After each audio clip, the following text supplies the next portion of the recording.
7-Eleven dahil sundiin namin si ate niya, si ate Iya. Kasi 7 pa yung out niya. Kaya dito kami mag-aantay sa 7-Eleven.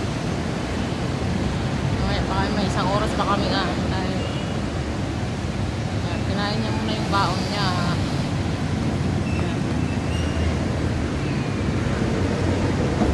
Sarap. Lusin mo yun.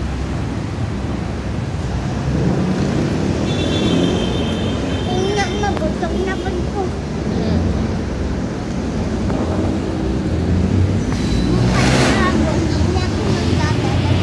Bakit? Kaya nga, dapat kasi ka sanayin mo yung sanayin. Oo, si mami kasi makulit. Ha? Ayun, mami, ayaw ko na nga mag-diaper kasi nga ano. Nagpakajama pa talaga ako bukas. Kanina kasabay ko na naman si Queenie. Sino yun? Kaklase ko. Tapos? Sabay na lang kami.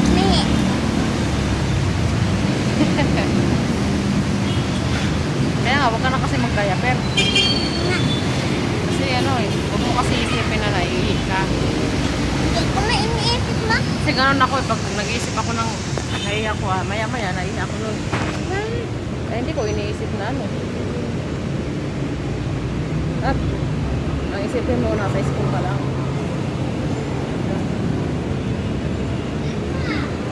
Dito kami ngayon sa 7-Eleven guys.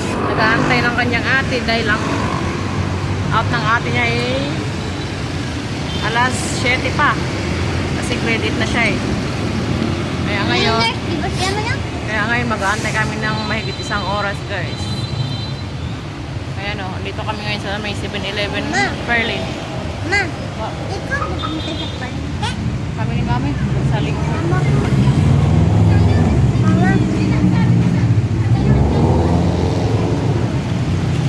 Ayan, nabasan ng mga estudyante.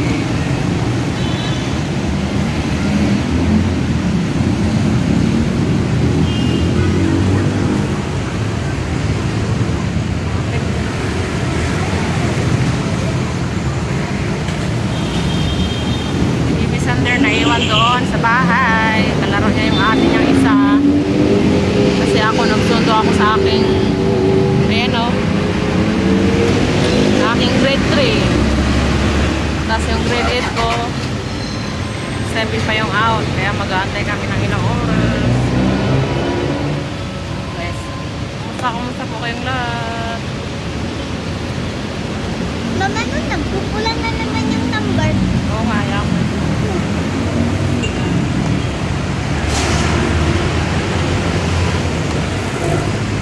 Basta klase ko, ito marunong na kasi. Oh? Ka-split din sa babae din sa Patricia. Split lang. Patricia. Oh? Pero hindi ko alam kung may kaya sa ko. Oh? Ayun guys, so labasan ng mga estudyante. Mga klase ko sa mga lalaki. Pero marunong magtabi sa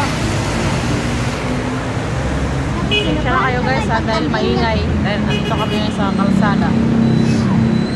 Nag-aantay.